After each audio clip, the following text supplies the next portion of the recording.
On the night of November 23, 1983, a 40-year-old man named Jimmy Ferroso sat at the bar of the Condor Club with his date, a 23-year-old dancer named Teresa Hill.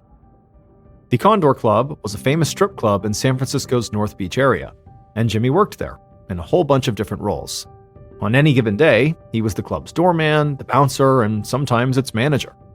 And Jimmy was really good at all these jobs. Jimmy was a big guy, 6 feet tall and over 220 pounds, and he had so much facial hair that people called him the Beard. So he was intimidating and could quickly shut down fights, which made him great at security. But he was also very easygoing and friendly, and so everyone who met and worked with him really liked him, so it made him a great manager too. So on this particular night, although Jimmy was at the club, he was not working. He was there to have fun. He had his cowboy boots on, which he wore when he wanted to dress up, and he was trying his hardest to impress Teresa with endless liquor and lots of trivia about the Condor Club itself. And there were a lot of cool things about the Condor Club. In particular, it was the home of the very first topless dancer in America, a woman named Carol Doda, who did her act from on top of a gigantic white velvet-covered piano on the Condor Club stage. Some of Jimmy's favorite stories to tell were about trying to keep order in the club when Carol's musical intro started. And as he told Teresa all these different stories and kept hitting her with trivia questions, he felt like he was really impressing her. By around 2 a.m., they both were pretty drunk, and the Condor was starting to shut down.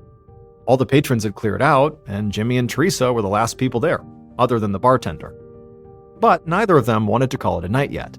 So Jimmy caught the bartender's attention and told him to go on home.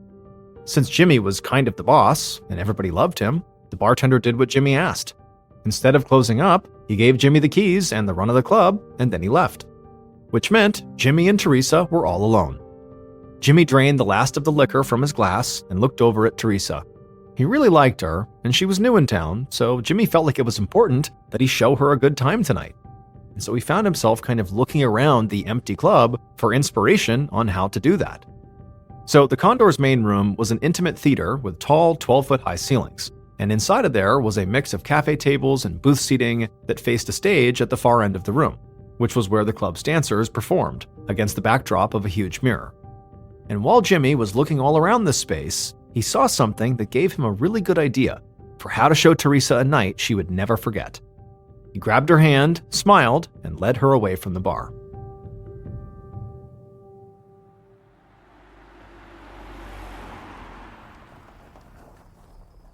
A little while later, at around 3 a.m., a man named Art Thanash arrived at the Condor Club. Art didn't work at the Condor Club. He worked at a shipyard in town, and he was actually on his way there now. He was only stopping by the Condor as a favor to the club's owner. The owner was out of town and had asked Art to handle the club's money while he was gone. So Art's plan was just to run this errand and then head to work right after. But when he tried to open the door of the club, he couldn't get in. And this didn't make sense, because the arrangement was supposed to be that the bartender would still be inside, waiting for Art to turn over the money. So the door at this point should still be open. But as Art jiggled the knob and pounded on the door itself, he realized it must be locked from the inside. Art stood there for a second, trying to decide how urgent of a problem this was. The locked door could mean there was some kind of trouble, but he decided that more likely it was just a minor mistake. Maybe the janitor was in there and he had locked the door out of habit. Art couldn't just hang around indefinitely waiting for the janitor to open the door again. He had to get to his own job. So that's what he did. He headed to work and began his shift. But a few hours into his shift, he realized he just couldn't concentrate. He kept thinking about the locked door. Something about it just felt wrong, but he couldn't quite identify what it was. It bothered Art so much that he decided he couldn't wait until lunchtime. So at around 7 a.m., he told his boss at the shipyard that he had to take care of something and that he'd explain it later. Then he headed back to the Condor Club.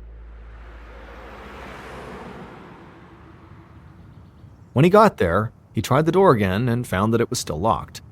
This time, Art was not going to give up. He knew the deadbolt was a very weak brass lock and assumed it would not be that hard to break. So he kicked the door as hard as he could, and it worked. The door popped open. The instant Art was inside, he knew his instincts had been right. Something was horribly wrong at this club. Because from somewhere inside the club, someone was screaming for help. Except when Art looked around, he couldn't see anyone or anything that could explain the screaming. The club appeared to be totally empty. And as Art began frantically looking around for this screaming person, he realized that the acoustics of the screaming didn't make sense. They seemed to be bouncing off the walls, and he couldn't follow them to their origin point. It almost sounded like they were coming from above him, but that didn't make sense at all, because the only thing above him was the ceiling. Art looked up anyway, and the second he did, he gasped, because what he was looking at up there was inconceivable. But as he blinked and it didn't go away, he realized that what he was seeing was really happening. Art sprang into action. This was horrific, but he thought maybe it was still fixable. So he ran over to a panel on the far wall of the club and he flipped a switch, but nothing happened. He flipped it again and again, hoping to hear something start moving around, but no, nothing happened. And that's when he realized the switch must be broken. Art knew he needed to try something different, so he turned around and ran to the staircase that led up the back of the club to the dressing rooms. So in the Condor Club, the dressing rooms were on the second floor, directly above the main stage. Now, most of the dressing rooms were just typical rooms. They had closets and makeup mirrors and bright lights, that was it. Nothing unique about them. However, there was one particular room that did have one unusual feature. It was the dressing room that the famous topless dancer Carol Doda had used. And the unusual thing about this room was that it had a tunnel. This tunnel went down through the floor and led to an opening where you could actually look down onto the stage in the club's main room from the ceiling. And so that's where Art went. He entered Carol Doda's dressing room through the regular door, and then he crawled into that tunnel so he could look down at the horrific thing he had seen from a different overhead angle. And when Art was in that tunnel and finally got a good view of what was happening, he knew this situation was not fixable. He scrambled backwards out of the tunnel, back through the dressing room, down the stairs, and back over to the bar. He picked up the phone and called the police.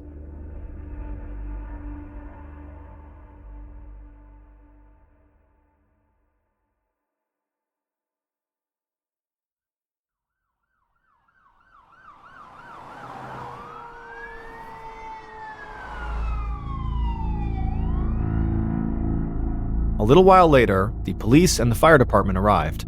They put signs on the Condor Club's doors warning people to stay away. Then they assembled in front of the main stage, looking up, trying to figure out what on earth they were going to do. It was obvious they didn't have much time because the screaming was only getting more and more frantic. They decided to start working on several different possible solutions all at once. One group of firefighters hunched over the panel on the wall, the one with the switch that Art had tried flipping when he first came in. But it was clear the firefighters couldn't get the switch to work either. A second set of firefighters went up to the dressing rooms and tried crawling through that tunnel in the floor like Art had, but that also didn't solve anything. A third group of firefighters worked on the stage itself. They set up 2 ladders. One firefighter stood on one of them with his hands up over his head, and at the same time, another firefighter stood on the stage itself, poking up at the ceiling with a long metal pole. And this approach did seem to be promising. Every few minutes, a chunk of white plaster and dust would fall from the ceiling, which was a good sign, because it meant they were making progress. But the progress was slow. As they worked, the screaming stopped and became whimpering, then silence. Hours would pass by. But finally, one more clump of plaster dropped to the floor, and this loud whirring sound filled the air. And for the first time since they had arrived at the Condor Club, the firefighters and police officers stopped staring at the ceiling. Instead, they watched as something enormous descended toward the floor.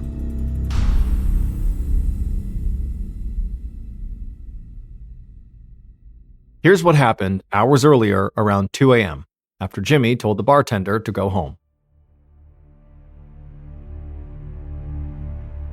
Jimmy felt like his night had been going really well, and when the club door closed behind the bartender, Jimmy had looked around the Condor Club trying to think of a grand finale that would totally blow Teresa away. And he saw it. He grabbed her hand and he led her away from the bar and over to the stage. They climbed up onto the stage together and walked to the center, so they were standing at the gigantic white velvet-covered piano that the topless dancer Carol Doda had used in her act. Jimmy kissed Teresa and then leaned her backwards so that she was laying on top of that piano. His grand finale idea was to be intimate with her on top of this famous piano. And Teresa was into it. They were both very drunk and making out and having a generally excellent time. But remember, Jimmy was wearing his cowboy boots because he was trying to look his best for Teresa. And the thing about cowboy boots is that the toe portion is pointed and extends far enough beyond your actual toes that if you were to, say, hit something small with the toe of your boot, you might not actually feel it. And this was very likely what happened to Jimmy, because Carol Doda's piano did not just sit stationary on the stage. The reason her dressing room had a tunnel in the floor that led down to the main stage was because of the special way that Carol liked to start her act. When the music started playing, she would descend from the ceiling, riding on the white piano, which was suspended by cables and powered by a motorized system like an elevator. The piano would be lowered from the ceiling onto the stage at the beginning of Carol's act, and then it would be raised back up to the ceiling at the end, and she would go back through that tunnel into her changing room. The raising and lowering of the piano was all controlled by two little switches. The first one was the switch on the panel on the wall that both Art and the firefighters were trying to make work. But the second one was right beside the piano. And this second switch was the one that Jimmy must have accidentally hit with the pointed toe of his cowboy boot when he was making out with Teresa on top of the piano. And when he hit that switch, the piano began to rise. But Jimmy and Teresa were too drunk to hear the cables start to whir or feel the piano lift them up. It would have taken about 90 seconds for the piano to get all the way up to the ceiling. And during that time, Jimmy and Teresa didn't notice. They would not realize the danger they were in until it was too late.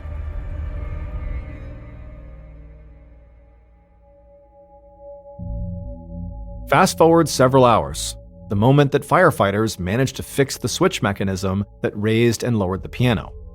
The piano's motor had burned out after Jimmy had flipped it on, which was why the switch on the wall didn't work when Art and the firefighters first tried it. But the firefighters chipped away at the ceiling and repaired the mechanism, and when they did, the piano began descending from the ceiling. And when it reached the stage, the firefighters and police officers just stared in shock. Because there, on top of the piano, lay Teresa and Jimmy. Teresa had been the one screaming. She was laying on her back on the piano with Jimmy on top of her. She was bruised and bleeding, but alive. Jimmy was not so lucky. His huge body had been crushed between the piano and the ceiling. This had very likely saved Teresa's life, but it killed Jimmy. Teresa was treated at the hospital and released the same day. When police spoke to Teresa, she would say that she had been so drunk she really couldn't remember anything. As for the Condor Club, it would open back up 2 days later, with the piano still on the stage. But the topless dancer, Carol Doda, stopped using it in her act. She thought the energy was off.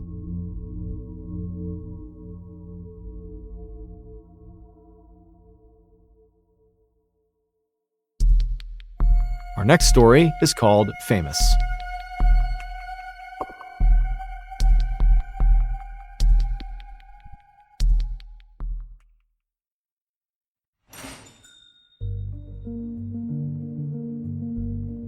On the evening of January 18, 1977, a very famous 28-year-old Italian soccer player named Luciano Re Ciccone was hanging out at a perfume shop in Rome with one of his teammates.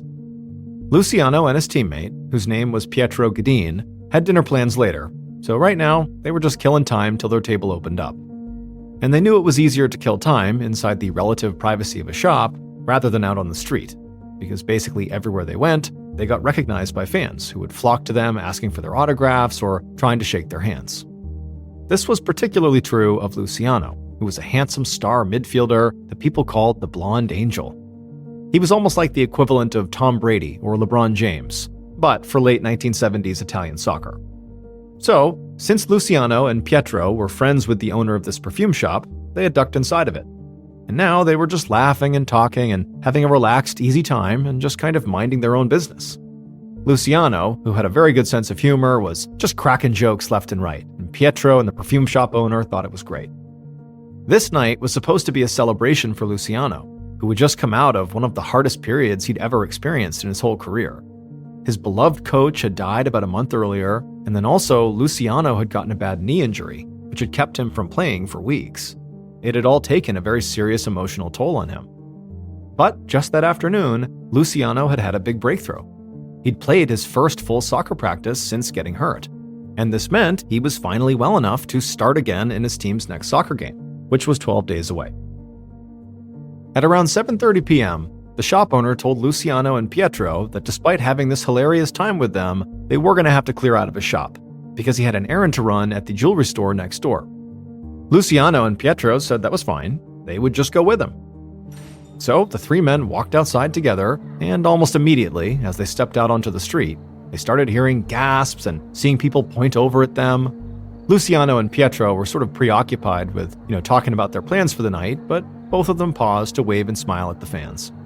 The attention from their fans was very uplifting, and they were careful never to take it for granted. Up ahead, they saw the door of the jewelry store. It wasn't kept locked for safety, like a lot of the jewelry stores in Rome were at this time. So the perfume shop owner pushed it open and led the group inside.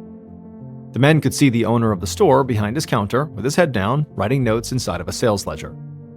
The jewelry store owner was a 44-year-old man named Bruno Tabacchini, and he'd been in the jewelry business for years. However, he was starting to tire of this line of work, and recently he'd been thinking about getting out and trying something new. He just didn't know what. On this evening, however, he wasn't focused on any of that. He was just exhausted from dealing with the steady stream of customers coming in and out. It had been a long day, and he was looking forward to closing up and going home. But all of a sudden, he heard a commotion at the door of his shop. He jerked his head up just as these two men barged in with jackets pulled up over their faces, and then a second later, one of these men shouted out this command that Bruno had heard before.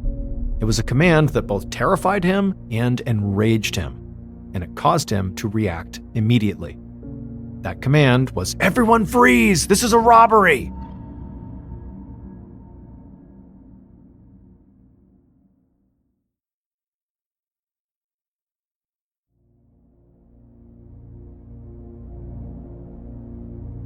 Bruno had been robbed once before, 11 months earlier, and it was terrifying, and now he was reliving that trauma all over again. He could see one of the robbers had his right hand shoved into his pocket, and he was clearly holding something which looked like a gun. And so Bruno knew everybody in this store was now in terrible danger. And so without hesitation, Bruno lunged for a drawer behind the jewelry counter and pulled out a gun of his own, and he raised it into the air. Everything was happening so fast that the people inside the store, including Luciano and Pietro, couldn't even keep up. Luciano, Pietro, and the perfume store owner were facing Bruno, and they gasped when they saw Bruno raise his own gun. Pietro seemed to understand that something very serious was going on, and he threw his hands up in the air in a gesture of surrender. But Luciano was in the middle of telling a joke, and he didn't seem to compute that he was in the midst of an armed standoff. So he kept on with his joke and didn't even try to defend himself or give himself up. It was all happening too fast for Bruno, too. His eyes were solely focused on the armed robber and what they were going to do next. Bruno felt his heart pounding in his ears. He felt like it was him or the armed robber, and his instincts took over, and he squeezed the trigger. There was a loud booming sound, and for a second, it felt like the world froze. Then the armed robber slumped slowly to the ground, and Bruno lowered his gun. In the moment of silence that followed, there was only one sound inside of that jewelry store. It was the voice of the armed robber. He was saying something. It was quiet but distinct, and Bruno was able to make out the words. But this time, unlike when the robbers first burst into the store, the words that the armed robber said, they didn't ring any bells for Bruno. In fact, they made no sense at all. So, as one of the store customers ran out the door to go find a police officer, Bruno just stood there behind his counter in total confusion.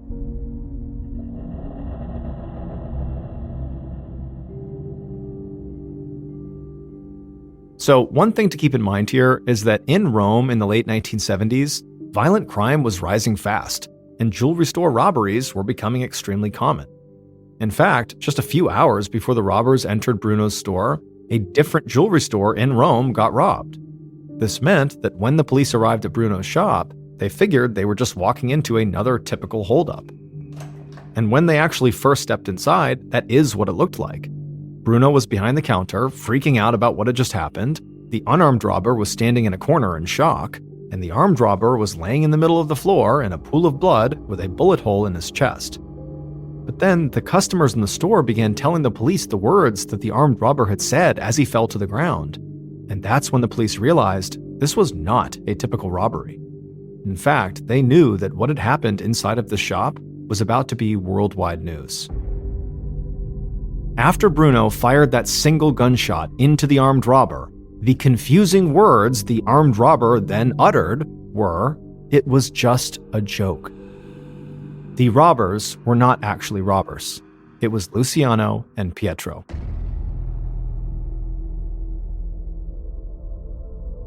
It would turn out Luciano was not just famous for soccer or for his incredible flowing blonde hair that made him instantly recognizable.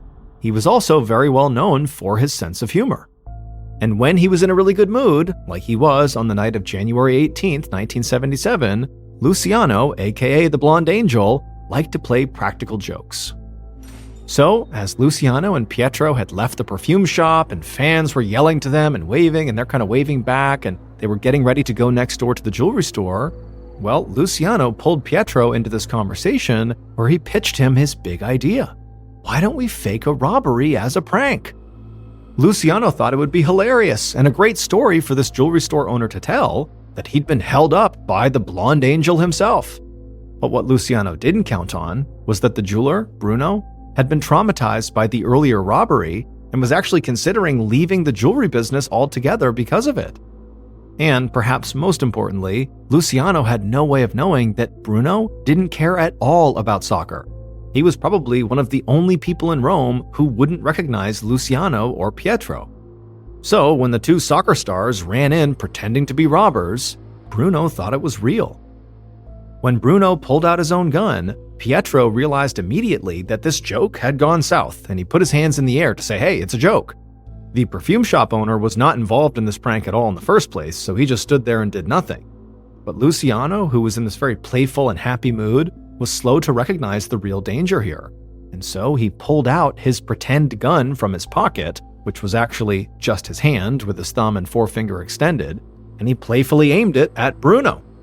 And Bruno, who kind of had tunnel vision at this point, didn't see that he was actually unarmed. Instead, he thought this was real, he's about to get shot himself, and so he fired. Luciano would die in the hospital 30 minutes after being shot. The story of his prank robbery did become international news. Bruno was arrested, but the charges were ultimately dropped because a court decided he was acting genuinely in self-defense. The big soccer game, the one that Luciano was so excited to play in again, that was actually the whole entire reason he was out celebrating to begin with on the night he was killed, was held 12 days later, and instead of celebrating Luciano's heroic comeback, his fans held a moment of silence in his honor. And so, Luciano and Jimmy's stories are a stark reminder that even if you think your crazy idea is a good one, you can't risk it.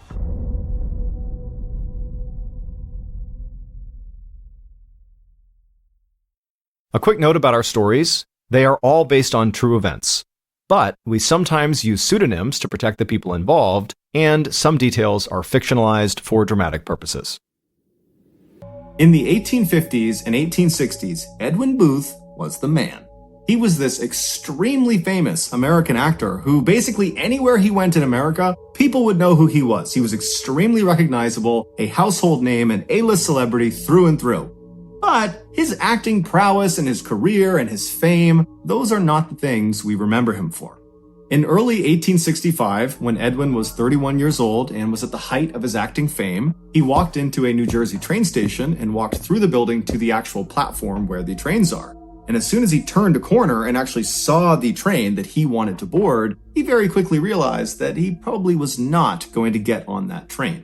There was already this huge throng of people out on the platform pressed up against the side of this train, and they're all waving their arms around and yelling. And in the middle of this big group of people with his back pressed up against the train was the train's conductor, whose job was to sell tickets in addition to driving the train. But from Edwin's perspective, it seemed fairly obvious based on the conductor's body language and what some of the people in the crowd were yelling that there just weren't enough tickets. That's why this big unruly group had formed, because all these people were rushing forward trying to buy one of the last few tickets. Now, Edwin could have very easily just walked up and announced himself and shown his very famous face, and almost certainly he would have gotten a ticket.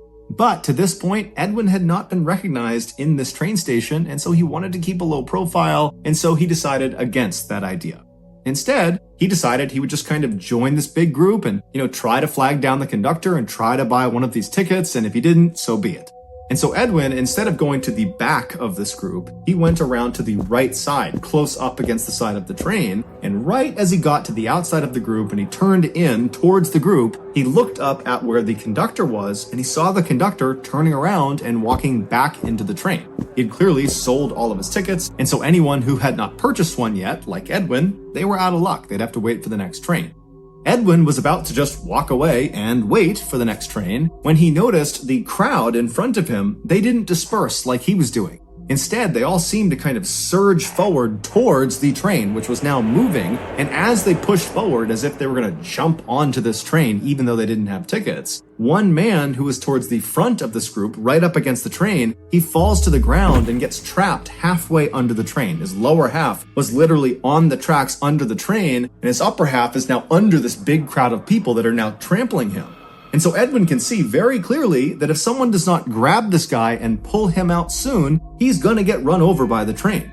And so Edwin, without any hesitation, he jumps forward onto the ground on the platform and he reaches his hand out through the feet of all these people in this crowd and he grabs the collar of the guy who had fallen and he pulls him. And as he's pulling him, this guy who's on his back, he starts pushing with his legs and his feet. And within about a fraction of a second, they yank him out from under the train. And the guy who had fallen and Edwin are lying on their backs on the platform. And before they could even talk to each other, they sat up and watched as a big train wheel rolled over that piece of track where this guy had just been laying. Edwin had saved his life.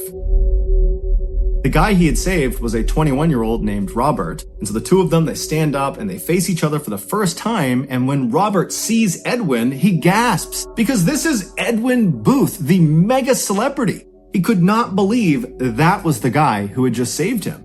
And while Robert was very thankful, he also was just totally dumbfounded at the absurdity of the situation he was in. And so eventually Edwin just says, hey, I'm glad I was here to help you. No big deal. Next time be more careful. And then at some point the men just shook hands and parted ways. Edwin would eventually get on the next train and he would go wherever it was he needed to go. And before long, his very busy schedule kind of occupied his mind and he had kind of forgotten about what happened on the train platform.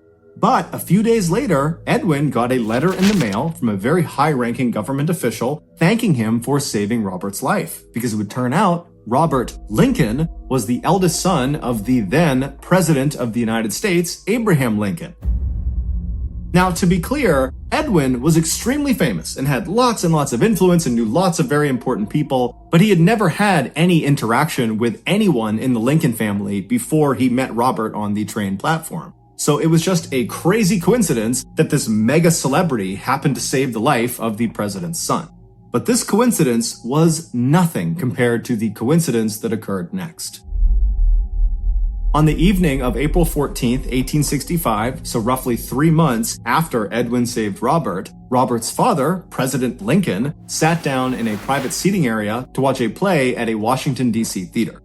During the production at around 10:15 p.m., a man snuck into the private seating area and shot the president to death. The killer was Edwin's younger brother, John Wilkes Booth.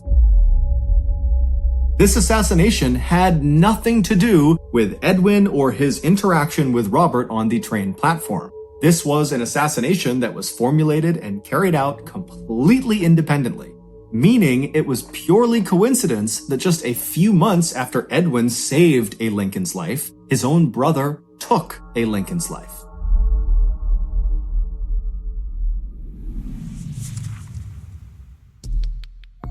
Our next story is called The Lamp.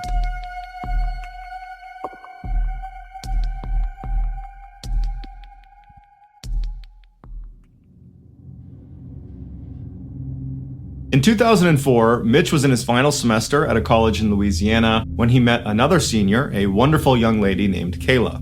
From the instant he saw her, he knew he was in love. She played hard to get at first, but after several months, he won her over.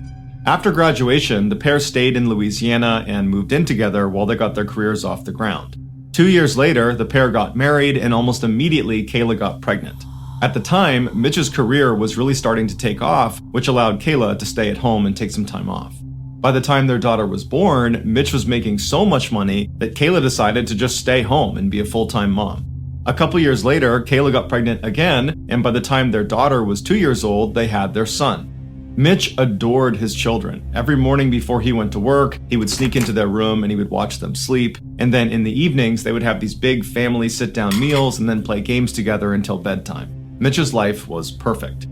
Shortly after his son's birth, Mitch was lounging on the couch in his TV room when he noticed out of the corner of his eye the red lamp in the corner of the room. It just looked funny. It was almost like the light itself was blurry, but when he looked a little bit closer at it, the entire lamp looked blurry. And so Mitch looked around the room and nothing else was blurry. He rubbed his eyes and looked back over at this lamp and it was still blurry. He turned the TV off and walked over to the lamp, and even though he was right in front of it, the lamp was still blurry.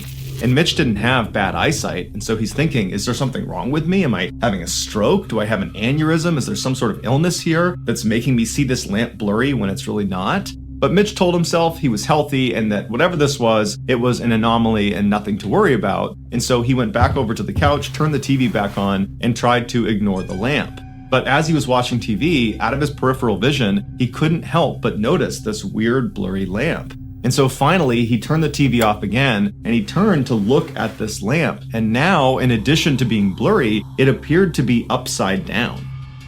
Now Mitch was genuinely concerned that there was something wrong with him because, again, nothing else in the entire room was blurry or upside down. It was just this lamp. And so a few minutes later, his wife and his kids came home, and Mitch decided he would not tell them about this lamp. He didn't want to alarm them. He figures he will get to the bottom of this blurry lamp, and then he will tell his wife and kids. And so that night, the family has a sit-down meal, and then afterwards they play some games together, and then everybody goes upstairs and goes to sleep. But after everyone had gone to sleep, Mitch was just laying in bed thinking about this lamp. And so finally, he snuck out of his bed and went downstairs to the TV room, and he sat on the couch and he just stared at this lamp. And for hours and hours, he just fixated himself on this lamp, watching it kind of morph around and turn upside down and get blurrier and blurrier by the second.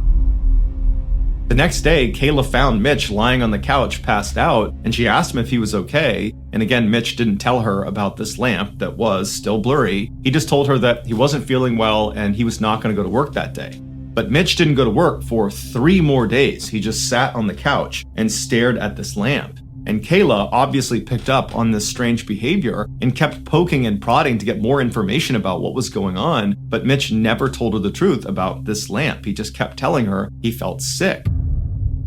She urged him to go see a doctor, but Mitch told her it would be fine, he'd get better. And then over time, as this lamp continued to morph and get bigger and get stranger and stranger, Mitch suddenly was unable to respond to his wife. He became totally unresponsive. And so obviously his wife became desperate and called the doctor. And as she's on the phone with the doctor trying to get advice about what to do, Mitch realizes the lamp is now growing in leaps and bounds. And before long, the lamp is the entire size of the room, and all he can see is the red color of this lamp.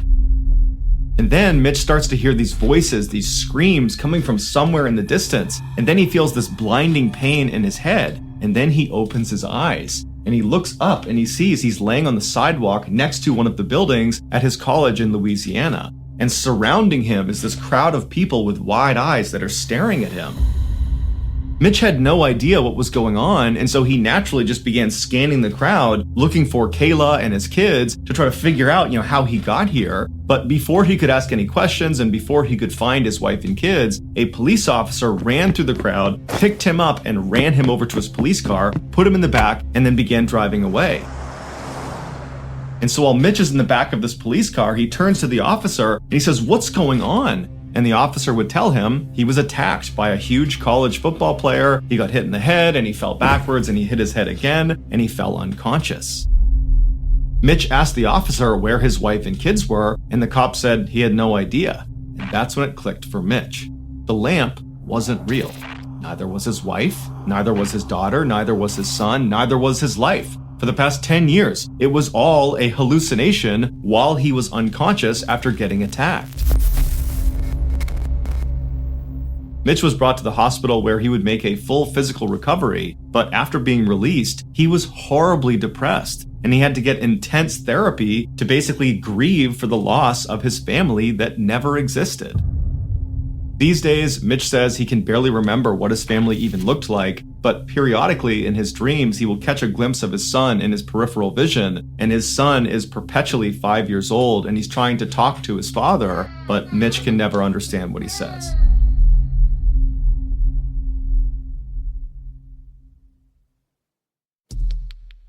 The next and final story of today's episode is called What's He Hiding?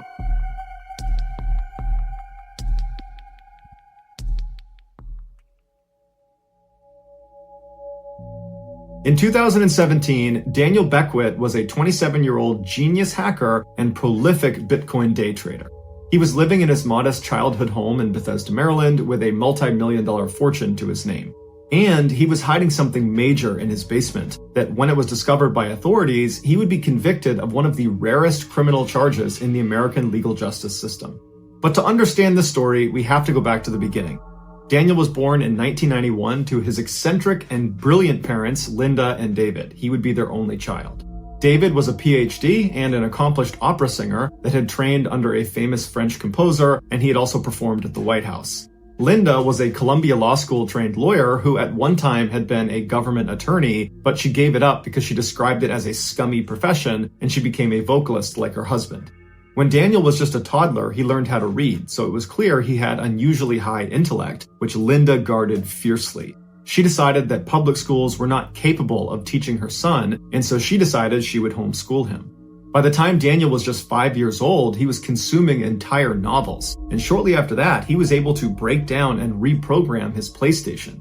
But despite his incredible intelligence, Daniel had a really lonely childhood. He was rarely allowed to go outside and play with other kids, and on the rare chance that he was, his parents always hovered around him the entire time.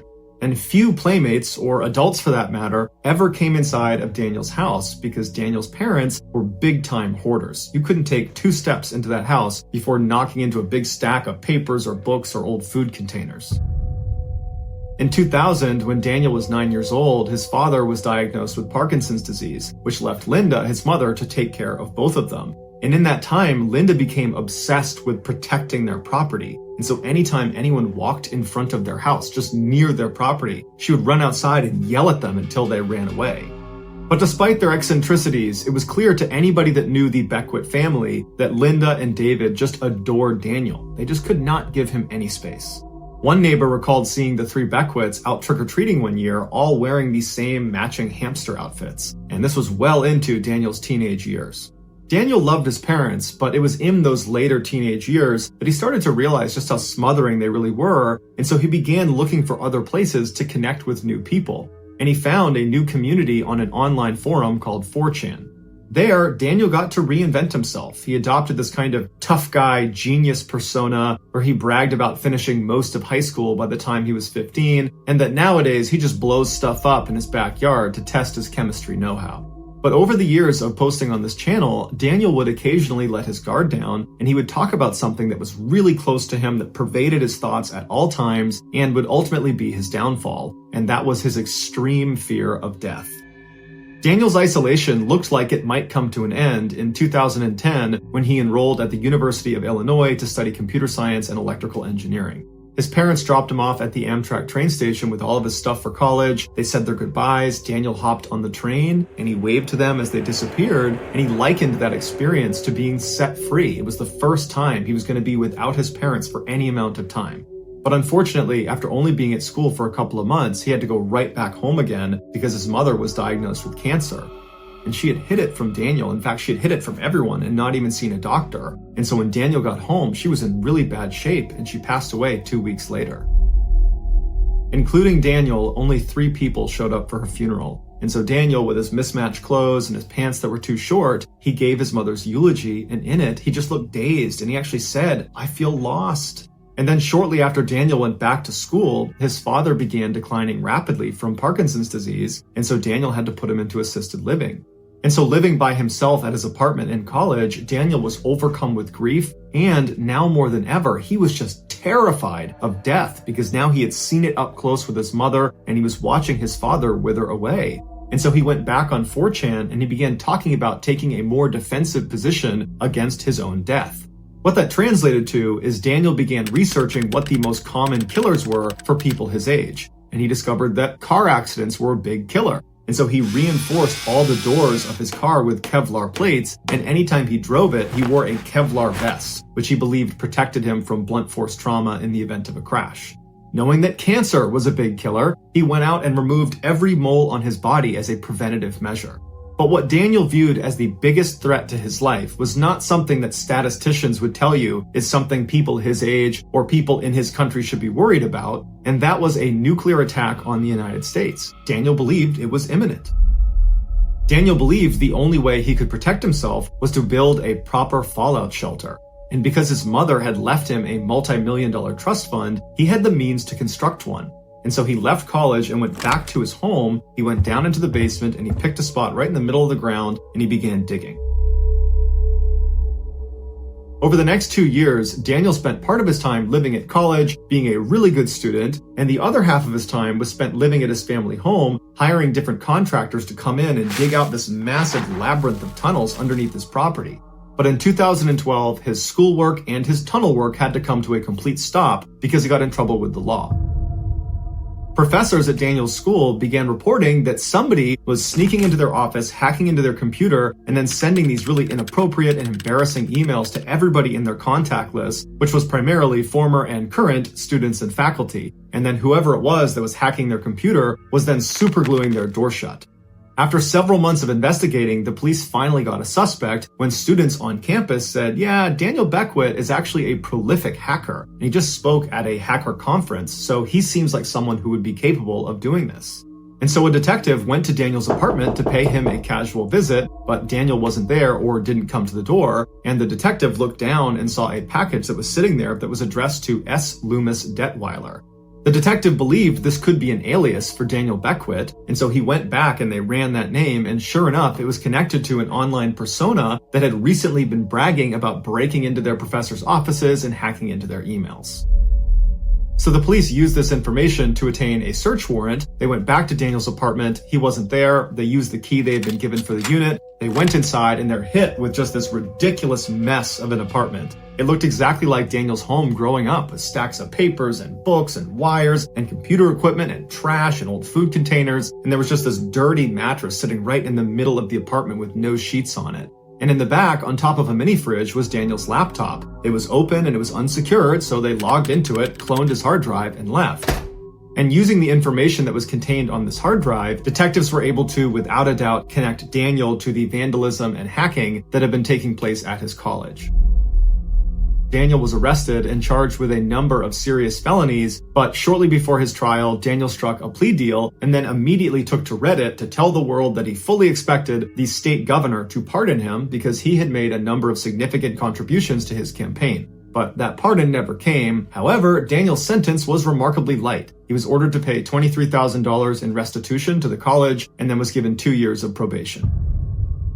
Daniel was expelled from his school, and so he moved back into his childhood home where he lived alone full-time.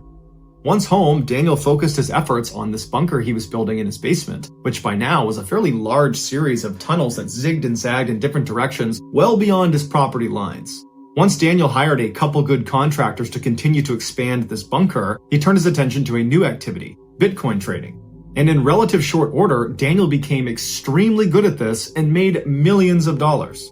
By 2015, Daniel was off probation. His bunker was almost completely built out, although he did have plans at some point to hire more people and continue to expand it. And in terms of Bitcoin day trading, he wasn't doing it as much because he had made so much money. Now he just spent his time sitting inside of his bunker, live streaming on this new website called Blab about his investment prowess. And every time Daniel live streamed, he was cautious to never reveal his identity. And so he used the username 3Alarm Lamp Scooter, and he wore a large fire protection hood over his face, and he used a voice changer. Within his small but avid following on Blab, there was one 19-year-old named Askia Kafra who completely idolized Daniel, even though he only knew him as 3Alarm. Askia was from a middle-class home, and he was the son of immigrants from Trinidad. He also lived only 15 minutes away from Daniel, but he didn't know that because Daniel never gave up where he lived because he was so obsessed with protecting himself against a potential nuclear attack. He just told people he lived in some underground bunker in the middle of Virginia somewhere.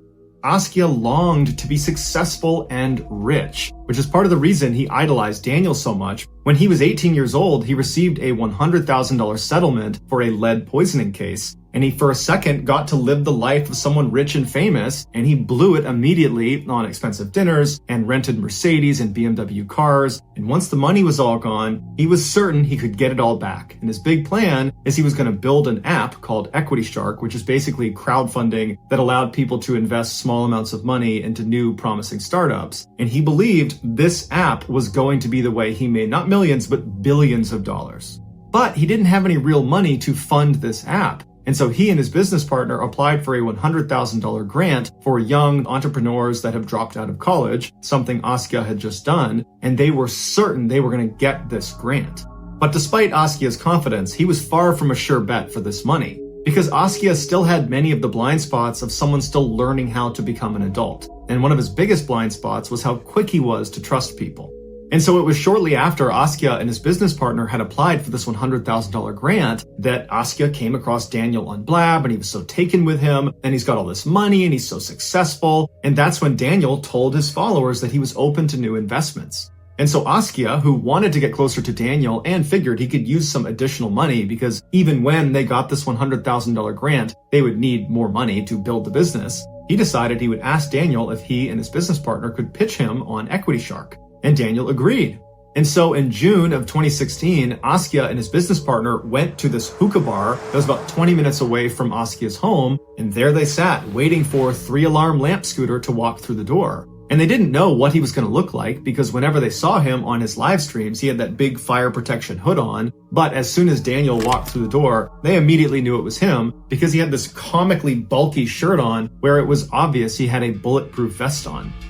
And so this guy with the bulletproof vest walks over, introduces himself as 3-Alarm, aka Daniel. And so by now, Askia and his business partner are very accustomed to 3-Alarm's eccentricities like his bulletproof vest. They just kind of overlook it and begin pitching him on Equity Shark. And they tell him that the success of the company, they believe, is hinged on this $100,000 grant that they explained they are certain to get. They meet all the parameters. They are exactly what they're looking for. And at the end of the conversation, Daniel was convinced that not only were they going to get this $100,000 grant, but that Equity Shark seemed like a great investment. And so after a number of follow-on meetings, Daniel ultimately committed $5,000 to Equity Shark, and he told Askia that they would have to pay him back with the funds from the $100,000 grant, or if for some reason that didn't come through, Askia and his business partner would have to find another way to pay back Daniel. Askia and his business partner were totally thrilled. They felt like that $100,000 grant is a done deal, so there's no risk to this investment by Daniel. And shortly after they secured the $5,000, the manager of the $100,000 grant program called Askia and said, "Hey, you guys have made it to the second round of applicants. We need you to fly out to San Francisco and pitch your company to us." And so they're totally excited. They tell Daniel that everything's progressing exactly as they planned, and they fly out to the West Coast, but they book their flight to LAX, not to the airport in San Francisco. So they land 400 miles south of where they needed to be. And so they're cussing themselves for being so stupid about this, and they realize they can't even rent a car. They're not old enough to rent a car.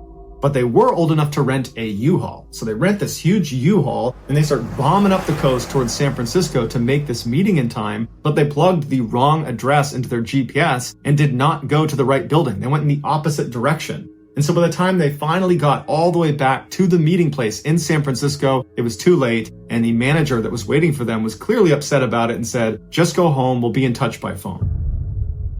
Back home, Askia was totally embarrassed when he told Daniel about their botched trip, and he was convinced that they were not going to get the grant now because of how badly they had screwed up the meeting. And so Askia began asking Daniel if he would give them more money, because maybe if they use that additional money to bolster the app and make it more appealing, they will have a better chance at getting that $100,000 grant.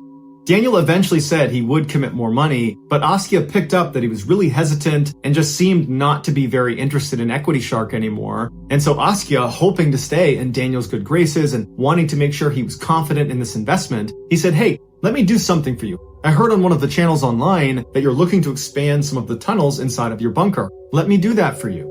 Daniel, who was looking to expand his bunker, was eager to hire Askia. But he told him that if you're going to work for me, there's going to be heavy restrictions on how this goes. Because it's a very secret location. I don't want this to leak out, where my bunker is, because as you know, there's going to be a nuclear attack on the United States any day. And my bunker is one of the only places that's going to be safe.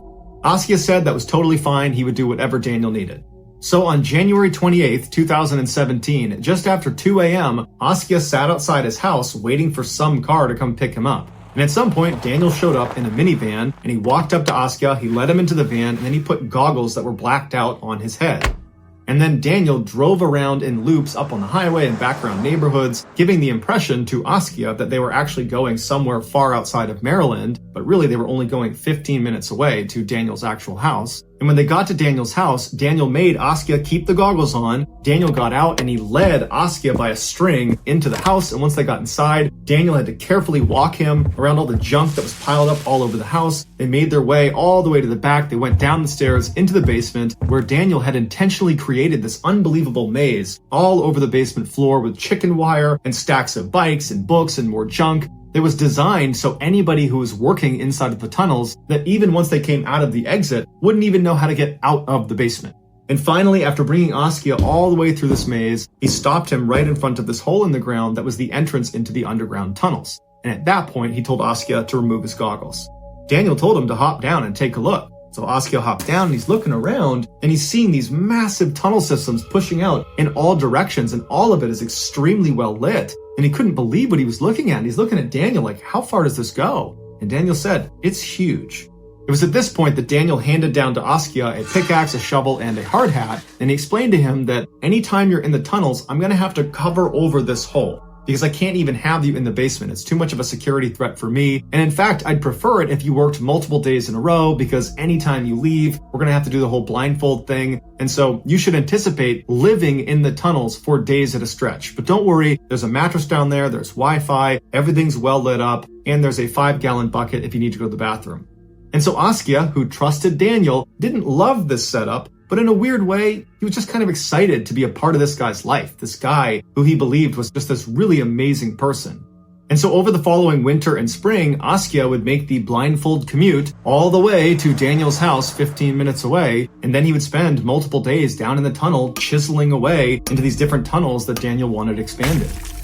But as well as it was going working for Daniel, Askia was dealt some bad news at the end of the spring when it turned out Equity Shark was turned down for that $100,000 grant.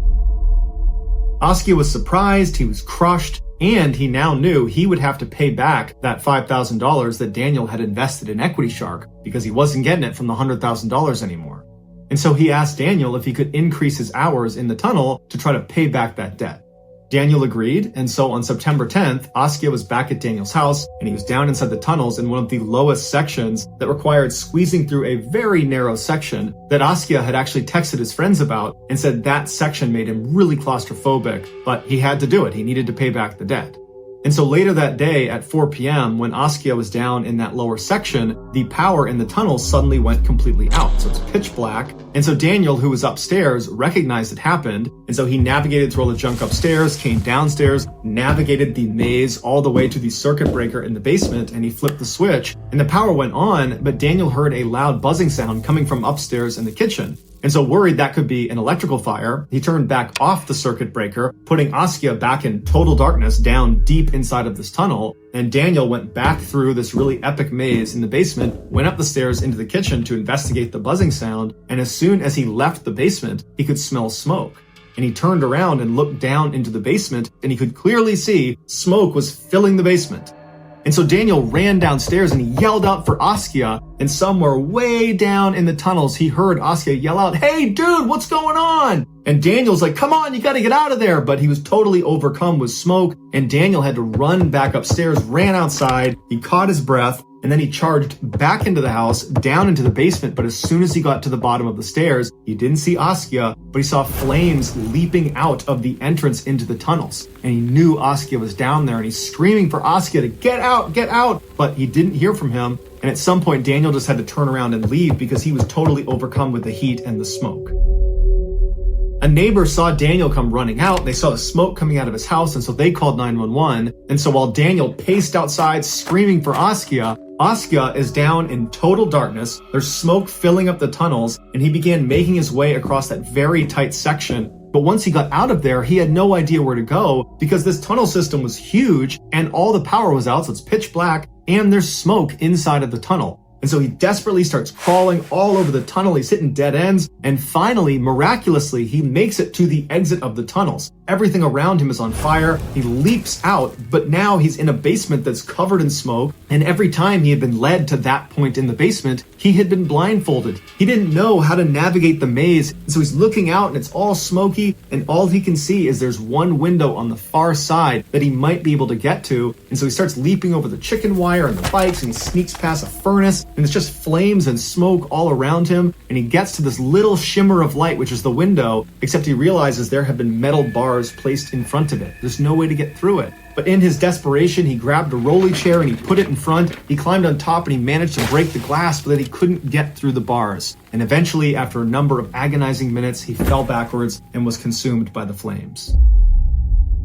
After the fire was finally put out and Askia's body was finally found inside of the basement underneath that window, investigators didn't understand how Askia couldn't have gotten out of the basement, and Daniel tried to lie about it and say, oh, well, he might have been asleep, that's his bachelor pad down there. But eventually, as investigators were looking for the cause of the fire, they uncovered the entrance to this massive tunnel system. And that's when they realized Daniel had put Askia effectively into a death trap. When the fire started, Askia was at the bottom of this tunnel system, and so he had to navigate all the way back up to the top, killing all this precious time as the fire grows, and then he finally got into the basement, and there's flames everywhere, but he has no idea how to navigate the maze Daniel had made down there. And so he managed to get to the window because it was the only thing he could see, but of course Daniel had put bars in front of it, and so Askia had nowhere else to go, and he just died. The investigators would point out that where he died, he was only 2 steps away from almost certain safety. He just didn't know it. After an 8-month investigation, prosecutors charged Daniel with involuntary manslaughter as well as one of the rarest charges in the American justice system. It's called second-degree depraved heart murder, where Daniel's disregard for human life was so extreme it amounted to willful killing. And so he was sentenced to 9 years in prison. On August 6, 2016, Sebastian De Leon was slumped in the backseat of a car heading to Orlando, Florida for a short vacation with his parents, Raphael and Brunilda. The drive from their home in Weston, Florida was only about 3 hours. But to 16-year-old Sebastian, the trip felt much longer. He had a lingering headache and his eyes felt itchy and sensitive. He drank some water, rubbed his temples, and focused on the soft rumbling of the car. Sebastian wondered if his headache might be from getting too much sun the day before, since he'd spent the whole day swimming with friends in a lake. But Sebastian worked most of the summer as a camp counselor, so he was outside all the time in the sun, and it never really seemed to bother him, so it didn't make sense to him why yesterday would be any different. Whatever the reason, Sebastian was just totally annoyed at feeling so out of it. He'd been looking forward to this trip to Orlando for weeks. Tomorrow, they had tickets to his favorite amusement park, and tonight they were staying at a nice hotel nearby. It seemed like the perfect dose of late summer fun before school started next month, but Sebastian was worried that he might not feel well enough to even enjoy it. Sebastian groaned, made a pillow out of his duffel bag, and tried to rest. Maybe by the time they got there, the worst of this would be over. But a couple hours later, Sebastian's head was still pounding as his father parked in front of their hotel. Sebastian's parents unloaded the car, and then they all headed up to their room. Sebastian's parents, Raphael and Brunilda, unpacked and got dressed for dinner, but Sebastian felt too dizzy to even think about food. So he crawled into bed and told his parents to go eat without him. He wasn't hungry. Sebastian curled up in the bed, put his blanket over his head, and hoped a good night's sleep would set him straight. But the next morning, Sebastian's head hurt even worse. And now his eyes were starting to ache as well. Even the soft glow of sunlight through the hotel window felt blinding. Sebastian asked his mom to please shut the blinds, but she told him they were closed. Plus, it was cloudy outside. Brunilda sat next to him on the bed and put her hand on his forehead to check if he was feverish. Sebastian winced in pain when she touched him. His skin felt prickly and hypersensitive. Even the bedsheet against his body was very uncomfortable. Sebastian tried to sit up and get out of bed, but the covers suddenly felt too heavy for him to even move. Sebastian felt confused and overwhelmed. He'd never felt so weak and uncomfortable before. It even felt hard to form clear thoughts. He heard his mom making a phone call, then his dad came in and sat beside him. Raphael told Sebastian they were going to take him to a nearby hospital. They had decided that his condition seemed too serious to wait until they got home to deal with. Sebastian's dad helped him get out of bed and get dressed. When his parents opened the hotel room door, Sebastian moaned in pain from the light and turned away. Even with his eyes closed, the light felt almost unbearable. His dad pulled a pair of sunglasses from his shirt pocket and put them on Sebastian's eyes. Then he helped him walk unsteadily down the hallway towards the parking lot. The family reached their car, and Sebastian crawled into the back seat. He heard his parents whispering to each other as they drove away from the hotel. Then Sebastian slipped into a haze. That afternoon, a lab coordinator at the Florida Hospital for Children, named Sheila Black, was drinking coffee between tasks when she heard a knock at her door. It was an assistant nurse with a sample of spinal fluid and Sebastian's patient file. Doctors suspected the young man had meningitis, which is an inflammation of the spinal cord caused by a bacterial or viral infection. One of its most revealing symptoms is sensitivity to light. To test for this disease, Sheila needed to examine the sample of Sebastian's spinal fluid. Sheila thanked the nurse, took the sample to a microscope, and squeezed a dropper of the fluid onto a slide. Then she slid the slide beneath the lens and adjusted the focus. The first thing she saw was that Sebastian's spinal fluid was clear, not cloudy. Spinal fluid is usually clear, but it turns cloudy when it's infected by meningitis. Sheila made a note on the spinal fluid container that Sebastian tested negative for meningitis, but decided to keep studying his sample under the microscope a little bit longer. Overall, the sample looked the way it was supposed to. It was clear, colorless, and scattered with little white blood cells. And so Sheila really had no idea what could be making Sebastian so sick. She scanned through Sebastian's files looking for clues. She noted his age, but then read further to where it mentioned Sebastian had gone swimming in a lake the day before his symptoms started. Going swimming in a lake was not unusual for a Florida teenager, but Sheila had recently attended a seminar about a rare type of microorganism that lives in warm freshwater lakes. When that microorganism enters the human body, it could cause an infection that seems like meningitis, but it's actually much worse. An 11-year-old boy died from this microorganism infection at her hospital only 2 years before, and so Sheila had never forgotten how heartbreaking it felt to be so powerless as that young child slipped away. Sheila hoped her hunch was wrong, but there was only one way to find out. Sheila took another sip of coffee and then leaned in and peered into the microscope again. She stared at Sebastian's spinal fluid sample for a long time, looking for one telltale sign. She couldn't allow a repeat of what happened last time. Then, suddenly, Sheila saw a flicker of movement in the sample. She blinked and looked closer. It happened again. A tiny bulge on one of the white blood cells wiggled. Maybe these were not actually white blood cells. They were something else. Something alive. Maybe they were the very organism she was afraid that Sebastian could have been infected by. Sheila called Sebastian's doctor and told him what she'd just found. If this was what she thought it was, unfortunately, Sebastian was facing a death sentence.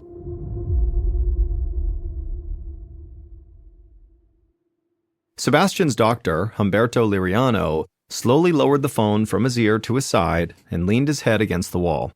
He felt crushed by Sheila's news. As a pediatrician who had treated some of the sickest kids, Dr. Liriano always tried to stay optimistic, even in the darkest times. But sometimes it was hard not to feel totally defeated. If Sheila's finding was accurate, Sebastian did not have much of a chance. Dr. Liriano had treated this same infection 4 other times, and in all 4 cases, none of the patients survived. Still, he felt a deep sense of duty to never give up. No matter how unlikely Sebastian's chance of survival was, Dr. Liriano resolved to fight with everything he had. He made some calls to get a team in place, and then he had Sebastian moved to a room in the critical care unit, and then he went to study Sheila's lab results more closely. And right away, Dr. Liriano could tell from looking at Sebastian's spinal fluid that Sheila's fears were right. This was the worst-case scenario.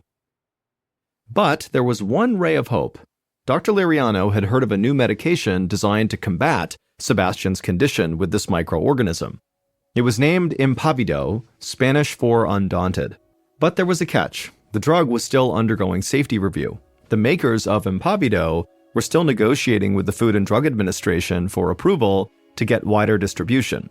So very few hospitals were able to stock it, including the Florida Hospital for Children. Dr. Liriano called the hospital's pharmacy. He told them he had a patient who urgently needed Impavido and to call everywhere until they found some. The pharmacist said they would and hung up. Dr. Liriano paced in his office, trying to think of how else he might be able to save Sebastian in case he couldn't get this medication in time. He knew of other patients who had died waiting for it to arrive. Just then, Dr. Liriano's phone rang. It was the hospital's pharmacy. They'd gotten in touch with the Centers for Disease Control, who had already tracked down the CEO of Impavido's manufacturer, which was based right in Orlando. And they apparently said that they had Impavido available and would be happy to supply the hospital with as much as they needed. Dr. Liriano felt a rush of joy at this news until the pharmacist finished their sentence. There was one problem. Impavido was stored in a safe at the CEO's office, and the CEO was out of town. Dr. Liriano groaned in frustration. He asked how long it would be until the CEO could make it back to the office. If the medicine didn't make it to the hospital soon, it would be too late to save Sebastian. The pharmacist said the CEO was away in Boston, Massachusetts through the weekend. There was basically no way he could make it back in time. But there was one other person who had access to the safe, the CEO's son, Michael. Not only that, but Michael was already on his way to get the Impavido for Sebastian. He would then personally rush it to the Florida Hospital for Children. Dr. Liriano was ecstatic to hear this, but none of it would matter if it took too long to deliver the drug, and so he asked where this office was to gauge how long Sebastian would have to wait. And the pharmacist's answer that the company's offices were only about 10 miles from the hospital nearly brought tears of joy to the doctor's eyes. After he hung up with the pharmacist, Dr. Liriano ran to the ER. When he got there, he assigned a nurse to wait by the entrance for the CEO's son, Michael, and the second he got there, this nurse was supposed to take the drug from him and rush it up to the critical care unit where Sebastian was. But there was still one other task that Dr. Liriano had to complete before they could institute this drug, and that was telling Sebastian's parents what was going on with Sebastian. Dr. Liriano steadied himself and then went down the hall to Sebastian's room. He peeked in at the doorway and saw Sebastian lying in bed, barely conscious. His parents, Brunilda and Raphael, sat on opposite sides of the bed, looking totally exhausted and terrified. Dr. Liriano stepped inside and then asked Sebastian's parents to please follow him out into the hall. Dr. Liriano could see in the parents' faces how much they were dreading whatever he was about to tell them.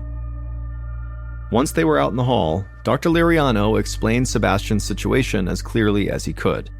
He said their son had caught an infection caused by a microorganism while he was swimming, and now this infection had spread deep into his body and his life was in danger.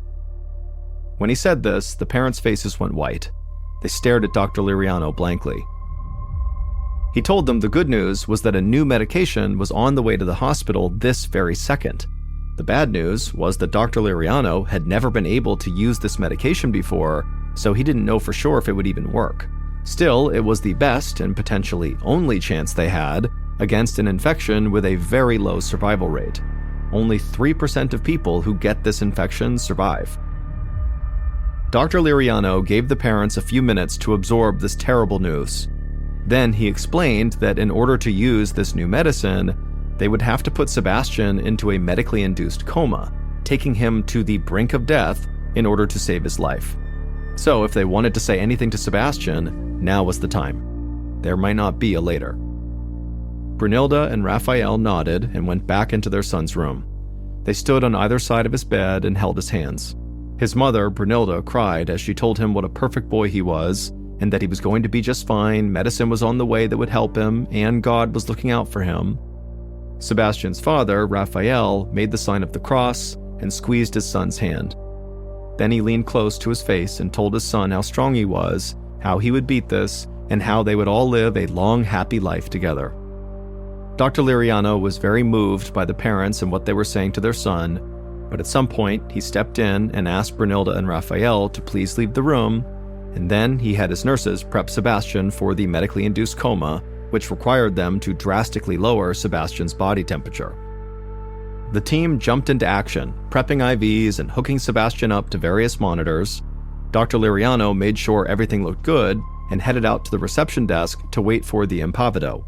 The whole floor was tense with anticipation. Then the elevator at the end of the hall dinged. Dr. Liriano heard rapid footsteps, and suddenly a nurse sprinted around the corner holding a package. It was the impavido that Michael had brought. Dr. Liriano looked at his watch. He had called the pharmacy less than half an hour ago. Sebastian still had a chance. He ran back to Sebastian's room and quickly opened the container holding the impavido pills. Once Sebastian had taken them, an anesthesiologist sedated him. Within moments, Sebastian was asleep.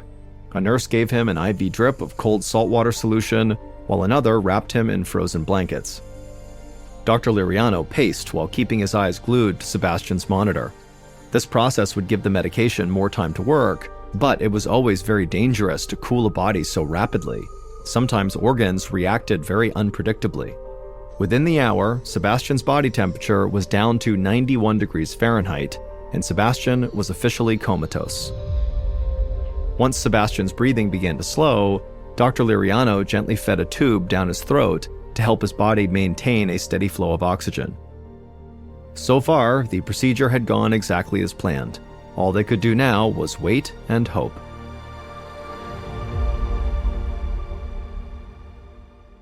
The next morning, Dr. Liriano had some more of Sebastian's spinal fluid drawn to assess how the impavido was doing.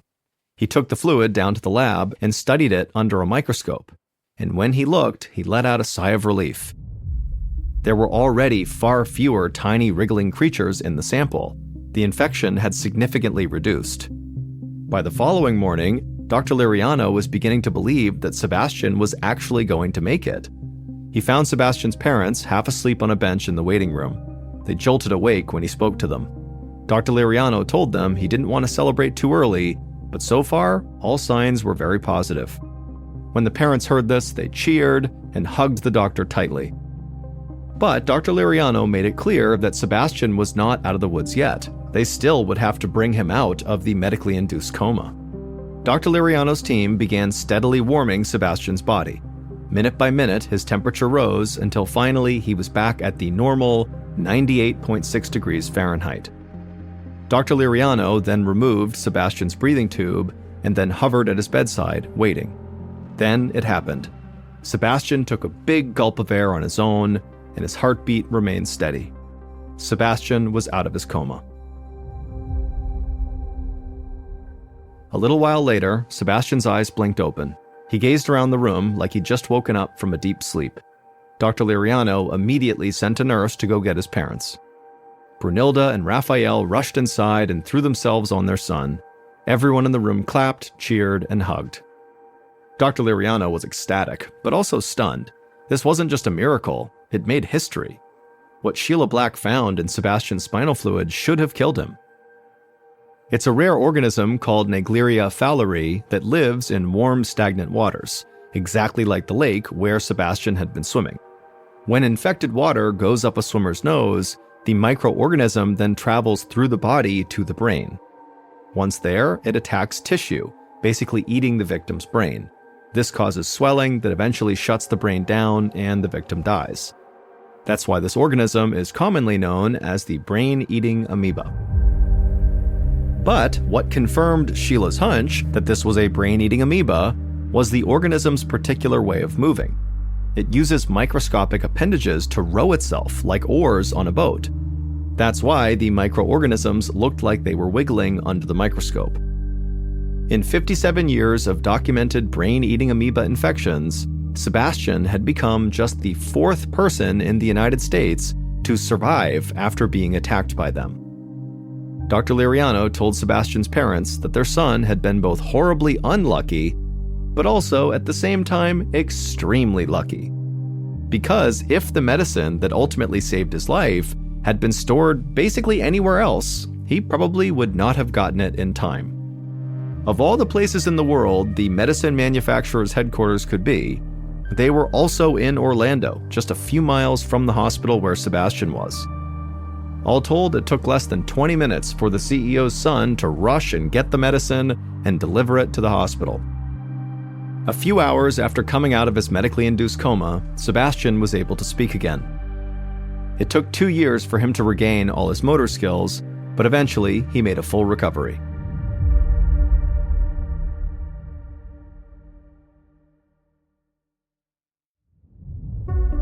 And now for our second story, called Burning from the Inside.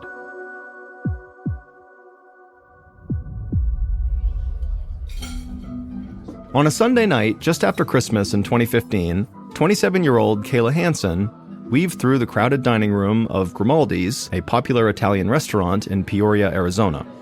The restaurant was unusually busy that night. As the manager, it was up to Kayla to keep things organized. So she was doing a little bit of everything, helping out the waitstaff, checking on customers, and generally just making sure everything was running smoothly. For someone less experienced, this whole night might have been totally overwhelming. But Kayla was a veteran and workaholic who regularly put in 60 or 70-hour weeks. She was totally in her element. Closing time was fast approaching, so Kayla grabbed an order of pasta and raced out of the kitchen. As she crossed through the doorway, though, she let her guard down for a second and collided with one of her servers. The tray Kayla was carrying fell to the floor, and Kayla staggered back into the doorframe, and she grabbed the doorframe to steady herself, but before she could get her balance, the door swung back and smashed into her hand. Kayla cried out in pain and yanked her hand back. The server apologized and ran to get some ice, but Kayla waved her away. She wasn't bleeding, and she figured she just didn't have time to ice a minor injury like this. Kayla's hand was in a lot of pain, and she could feel it aching right away, but she shrugged it off and helped the waiter clean up the food that had spilled. Then Kayla finished up her shift and headed home, ready to get some sleep. The next morning, Kayla woke up and felt a throbbing pain in her right hand. She looked down and saw that it was totally swollen and the skin was bright red and tender. It didn't look good. Kayla groaned in frustration. She was supposed to meet her friends for a hike later, but as much as she wanted to ignore the pain in her hand, she knew she really needed to change her plans and go get her hand checked out by a doctor. So she texted her friends and said she would not be able to go on the hike that day, and then she called her primary care doctor and got an appointment for later that day. By the time Kayla got to the doctor's office that afternoon, her hand was really hurting. But when the doctor examined her hand, he told Kayla she had just bruised the soft tissue. Her hand wasn't broken, so the swelling would eventually go down and she'd be fine. Kayla was totally relieved to hear this. It would have been extremely difficult to work at the restaurant with a broken hand. So Kayla figured she'd get better in a couple of days and really just kind of stopped thinking about her hand. It still hurt, but it didn't feel like an urgent matter. 2 weeks later, Kayla was in her bathroom getting ready for the day, trying to brush her hair with her uninjured left hand. Her right hand, the damaged hand, was still swollen and tender, even though it had now been 2 weeks since she hurt it. The swelling really had not gone down at all, and the pain seemed to be getting worse every day. In fact, the pain had gotten so bad on several days over these past 2 weeks that she'd had to call into work sick. Kayla could not afford to keep taking time off of work, so she was starting to feel really worried about her hand again. Kayla fumbled the brush and shook her head in frustration. Then, just kind of out of instinct, she picked the brush back up with her damaged hand, and as soon as she grabbed it, it felt like an electric shock ran up her right arm. Kayla immediately dropped the brush and then grabbed her injured hand. She could feel the skin was incredibly hot to the touch, and it almost felt like it was on fire from the inside out. It was so painful. And now, also, her right arm hurt too, and it was beginning to swell just like her hand. Kayla realized she just couldn't push through this pain any longer. It was horrible. And so she decided she would go back to her doctor. Later that day, Kayla was in her doctor's office as the doctor was examining her swollen right arm. It took Kayla everything she could not to scream out in pain every time the doctor very gently pressed her hand or arm. After the doctor finished his exam, he told Kayla that this was clearly more than just a bad bruise to her hand. But it was not clear to the doctor why Kayla was in this much pain. Her tests and x-rays showed nothing was wrong with her. The doctor thought maybe it was something nerve-related. So he referred Kayla to a pain specialist named Dr. Nicholas Scott, whose focus was on identifying and managing chronic pain conditions. Kayla very carefully cradled her right arm as she thanked the doctor, and then she got up to leave. She hoped Dr. Scott would be able to help her, because she really didn't know how much more pain she could bear. A couple of weeks later, Kayla arrived at the Arizona Pain Clinic for her appointment with Dr. Scott. She hoped he would have an answer for her so she could get better and finally go back to her old life. Not only was she missing work all the time, but Kayla was also in too much pain to go hiking or fishing, or really do much of anything that she used to do for fun. Kayla waited in the exam room for a short period of time before Dr. Scott entered. His calm demeanor put her at ease, but she couldn't help but flinch when he examined her hand, which was still swollen and still had these bright red blotches all over it. Once he was done, Dr. Scott asked Kayla if she knew what might have caused the injury. She told him about her busy night at the restaurant at the end of December and how her hand had gotten smashed in a door, but she didn't see how such a minor injury could cause this much pain and swelling and over such a long period of time. Dr. Scott nodded and told Kayla he could not find any tissue damage or broken bones, just like her other doctor. However, he believed she had developed a rare condition called Complex Regional Pain Syndrome, or CRPS, that can develop after there's been nerve damage. He explained that a nerve in Kayla's injured hand was misfiring and sending signals to the brain that she was in extreme pain, even though the original hand injury was not that bad. Dr. Scott told Kayla that there was no cure for CRPS, but they could find a way to manage the pain and the burning sensation until it went into remission. Now, it usually went into remission after only a few months, but unfortunately for some, as the doctor explained, it could take a few years. Dr. Scott said they had no way of knowing which group Kayla would fall into. Kayla was relieved that Dr. Scott had a diagnosis, but the possibility of living with such excruciating pain for years on end was terrifying.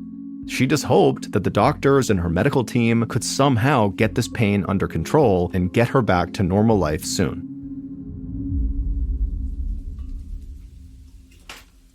About 9 months later, on December 16th, 2016, Kayla was in her kitchen struggling to cook some dinner. None of the pain treatments that Dr. Scott tried had worked. Over the past few months, the horrible burning pain in her right hand and arm had spread across her feet, hips, knees, neck, even her head. Basically, Kayla felt like she was on fire 24 hours a day, 7 days a week. Kayla had lost count of how many times she'd been to the emergency room, but no matter what the doctors tried, the pain never lessened.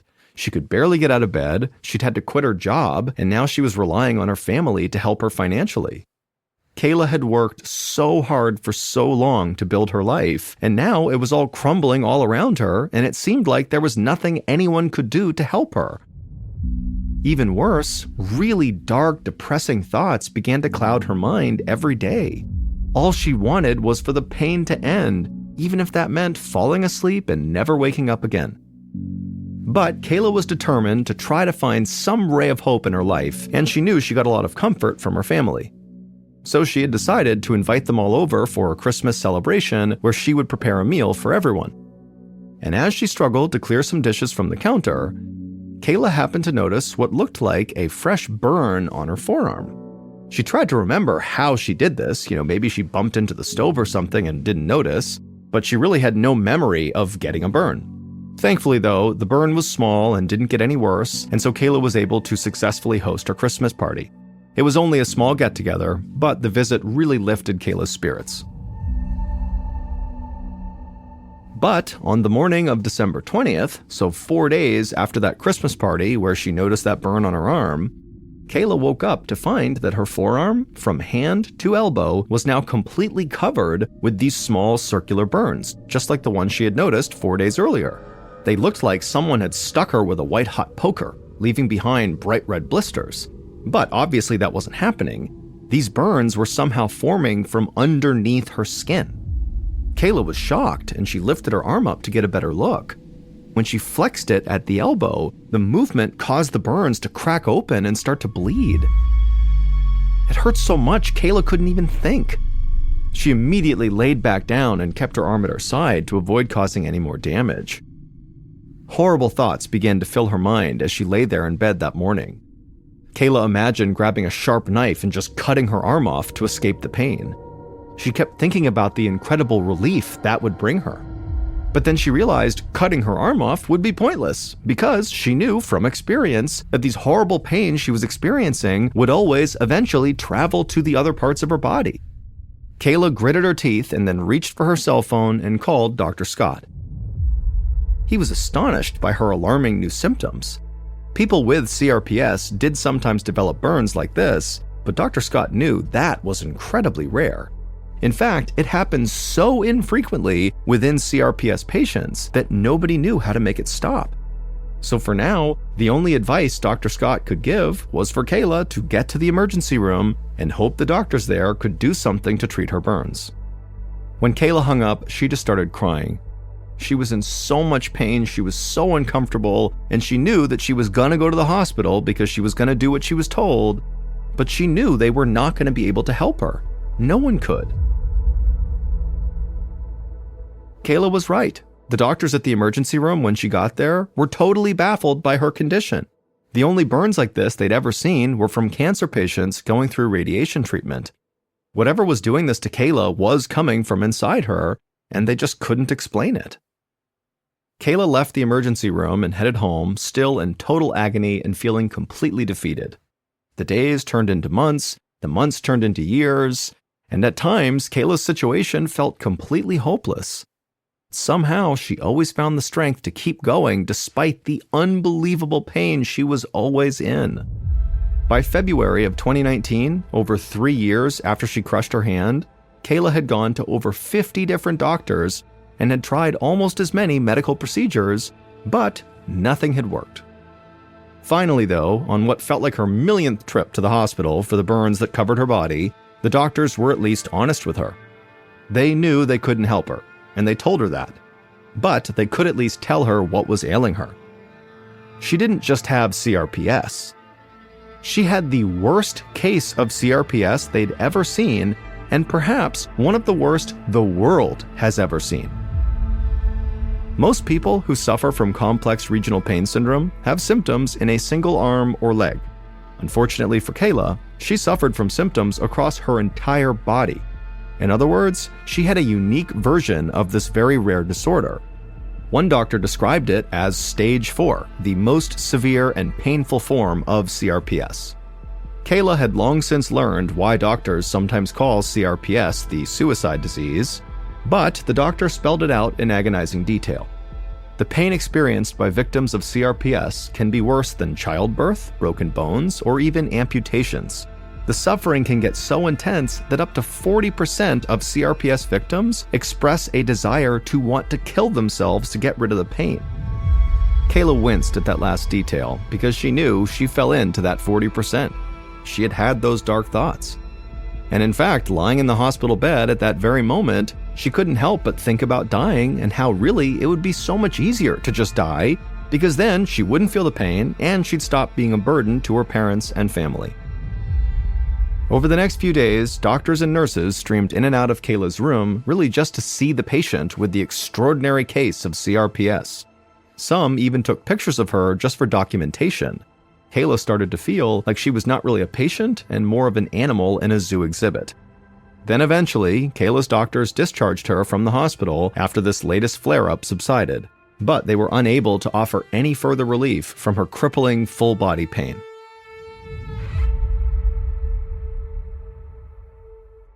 A short time after Kayla returned home after that millionth visit to the doctor, something remarkable happened. All of a sudden, for no clear reason, the pain just started to lessen. At first, Kayla hardly noticed, but by April of 2019, she felt noticeably better. By the end of the year, she was no longer covered in those burns and was feeling almost like her old self again. Finally, after almost 4 years of just pain and misery and torture, Kayla's nervous system had healed enough to properly transmit signals to her brain, which meant she was more or less back to her normal self. Although her CRPS will never be completely gone, Kayla was able to return to an active life. She went back to work at a restaurant, and she was recently honored with an award for excellence as a manager.